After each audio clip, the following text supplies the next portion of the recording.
کتاب الصلاۃ سے باب المساجد۔ آج انشاءاللہ اس کو مکمل کریں گے، 4 احادیث باقی ہیں۔ اس کی آخری حدیث انتہائی اہم ہے اور عام طور پر ہر مسجد میں آنے والے سے وہ تعلق رکھتی۔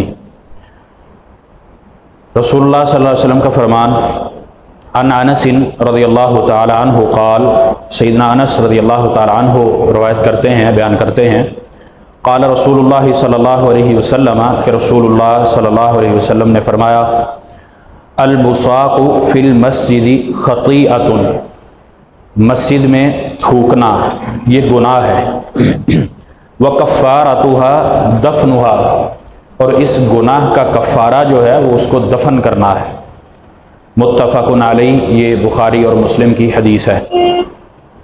مسجد کے آداب میں سے ایک ادب کہ مسجد میں تھوکنا، بلغم کرنا یا صفائی کا خیال نہ رکھنا، یہ اس زمرے میں ہی آتا ہے۔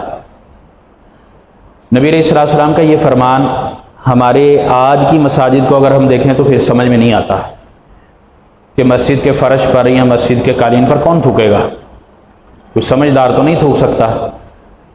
یہ آپ علیہ السلام نے تعلیم اس وقت دی جب مساجد کچی تھی، اور اس میں عام طور پر جیسے ہم نے ایک حدیث پڑھی تھی کہ ایک اعرابی دیہاتی آیا، اس نے پیشاب کر دیا، آپ صلی اللہ علیہ وسلم نے منع کیا، پھر اس پہ پانی بہایا۔ تھوک اس سے چھوٹی بات ہے، پیشاب بڑی بات ہے، ناپاکی کی بات ہے۔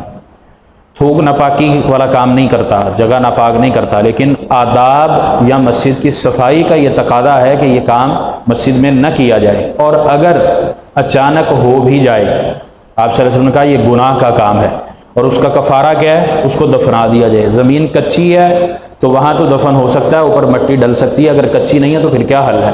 اس کا حل اس کی صفائی ہے۔ جدید جو آج کل ہمارے ہاں ٹیکنالوجی کہہ لیں یا جدید چیزیں ہیں، عام طور پر حرمین میں یہ چیز نظر آتی ہے، خاص طور پہ موسم حج میں۔ حج کا جب موسم ہوتا ہے تو ہمارے ہاں سے بھی اور دیگر کئی ممالک سے بھی اس طرح کے ضعیف لوگ، آخری عمر کے لوگ، جب ان کو ساری خواہشات دنیا کی ختم ہو چکی ہوتی ہیں، پھر اس طرف کا رخ کرتے ہیں۔ بہرحال یہ اللہ کی طرف سے توفیق بھی ہے، بندے کی کوشش بھی ہے، تو اس وقت کمزور ہو چکے ہوتے ہیں۔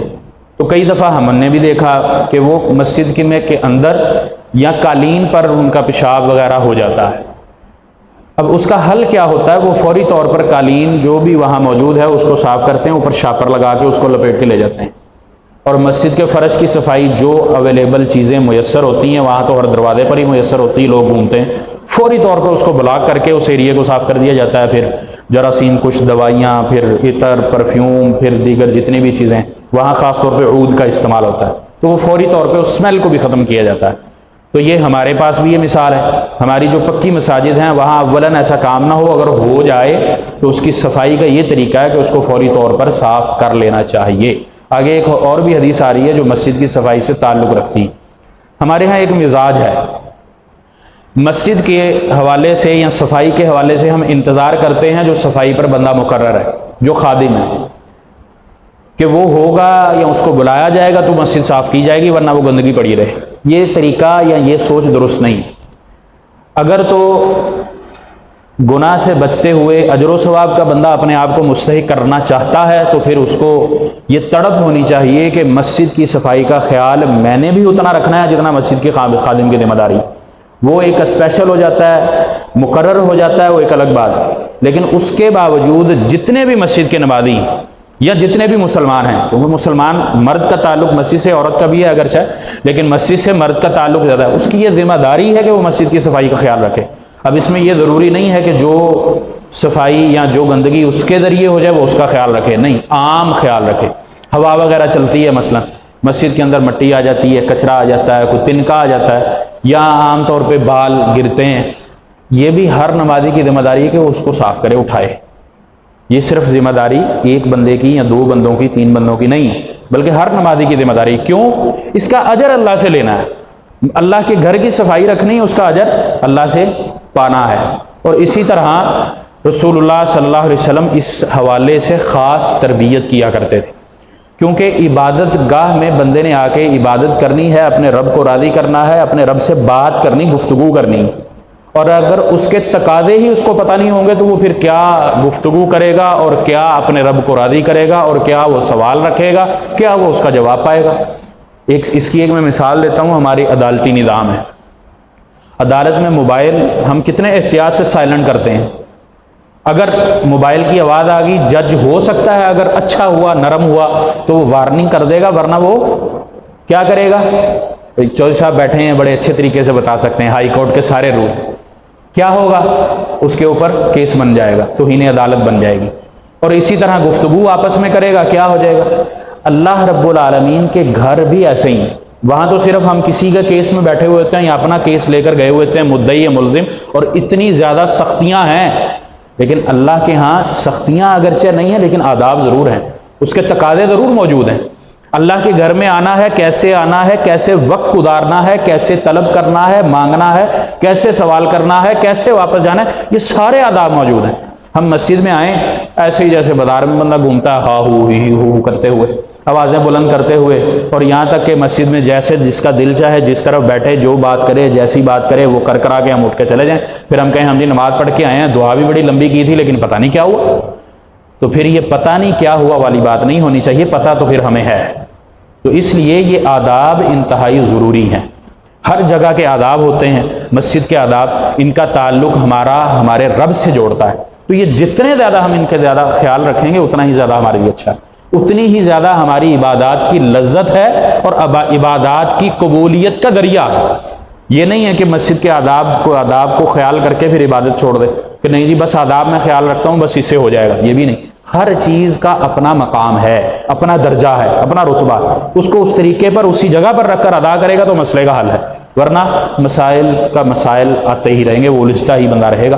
تو بہرحال یہ طریقہ ہے، نبی علیہ الصلوۃ والسلام نے اس کو گناہ قرار دیا ہے، وہ تھوک ہو، لعاب ہو، بلغم ہو، کوئی اور چیز ہو جس سے مسجد کے گندے ہونے کا خدشہ ہو، صرف جراثیم پھیلنے کا نہیں بلکہ گندے ہونے کا خدشہ ہو۔ اور یہ ادب آپ علیہ الصلوۃ والسلام نے عام راستے میں بھی ہمیں بتلایا ہے کہ اگر بندہ راستے میں بھی چلتے ہوئے جا رہا ہے نا تو وہ راستے میں نہ تھوکے، اگر تھوکتا ہے تو اس کو مٹی ڈال دے تاکہ دیکھنے والے کو کراہیت نہ آئے۔ اور یہ انسان کی طبیعت ہے، اللہ رب العالمین نے نظام انسان میں رکھا کہ اس کو اپنی گندگی سے بھی کراہت ہوتی ہے، جب اپنی سے ہوتی ہے دوسری کی دیکھے گا تو لازمی طور پر ہوگی۔ تو اس لیے آداب مسلم جو اللہ نے نبی علیہ الصلوۃ والسلام کے ذریعے مسلمانوں کو آداب دیے ہیں، ان کا یہ حصہ ہے کہ وہ اس چیز کا خیال رکھے۔ کیا خیال ہے؟ اگر ہم مسجد میں باتھ روم استعمال کرتے ہیں، عام طور پر ہمارے ہاں بس اڈوں پہ، ریلوے پہ، مساجد کے اندر باتھ روموں کا بہت برا حال ہوتا ہے۔ وجہ کیا ہے؟ آداب نہیں۔ ہم اٹھ کر جائیں گے، صفائی نہیں کریں گے، یہ بہت بڑا عیب ہے، اور اس کا تعلق صرف مسجد سے نہیں ہے بلکہ مسلمان ہونے کے ساتھ ہے۔ پھر ہم ایک اور کیا کرتے ہیں، خاص طور پر اہل کراچی، بعض مساجد میں تو بڑا موٹا کر کے لکھا ہوتا ہے پان تھوکنا منع ہے، گٹکا تھوکنا منع ہے، نسوار تھوکنا منع ہے، اور ہوتا کیا ہے، وضو خانے پر جائیں وہ پوری نالی لال ہو گئی ہوتی ہے۔ یہ آداب مسلم میں سے نہیں ہے، یہ مسلمان ہو کر اس کو یہ چیز شریعت اجازت نہیں دیتی، اس کا دین یہ اجازت نہیں دیتا کہ وہ ایسا کرے، چاہے جائے کہ وہ مسجد کے اندر ایسا کام کرے۔ اور اگر ہم عام معاشرے کی بات کریں تو پھر اللہ المستعان، کوئی بائک والا بیچارہ گزر رہا ہو اور گاڑی والا اس کے اوپر پریشر مار دے تو اس بیچارے کے ساتھ کیا بنتی ہے؟ اس کی وجہ کیا ہے؟ ہم آداب نہیں، خیال نہیں رکھتے۔ اور یہی بندہ، یہی مسلمان کسی ایسے علاقے میں چلا جائے جہاں سختی ہے، جہاں ڈنڈا ہے، قانون کا نفاذ ہے، قانون تو ہے نفاذ ہے، وہاں اس کو یہ تھوک نہیں آئے گا، وہاں اس کو پان کھانا بھی بھول جائے گا، غلطی سے اگر گرا بھی دے گا تو خود ہی صاف کرے گا۔ لیکن ہم پتہ نہیں کیوں ڈنڈے کا انتظار کرتے ہیں، ہم بطور مسلمان، بطور دین اپنے معاشرے کو کیوں بہتر نہیں کرتے؟ یہ وہ چیزیں ہیں جو ہر مسلمان کی ذمہ داری بھی ہے۔ میں نہیں کھاتا لیکن جو کھاتا ہے اس کو تو سمجھانا چاہیے۔ اور ہمیں لکھنے کی ضرورت کیوں پیش آتی ہے؟ کیا مسلمان جب مسجد میں آتا ہے وضو کرنے کے لیے، وضو خانے پہ آتا ہے، اس کو نہیں پتا کہ میں نے یہاں کیا کرنا ہے؟ یا باتھ روم استعمال کرتا ہے، اس کو نہیں پتا میں نے کیا کرنا ہے؟ بطور انسان میں صفائی کروں، اپنی کر رہا ہوں تو اس جگہ کی بھی کر لوں تاکہ دوسرے کو کراہت محسوس نہ ہو۔ تو یہ آداب ہیں، اس کو سیکھنا انتہائی ضروری ہے، بلکہ بندہ سیکھ لیتا ہے، یاد نہیں رکھتا، یاد رکھنا بھی اس کو اتنا ہی ضروری ہے۔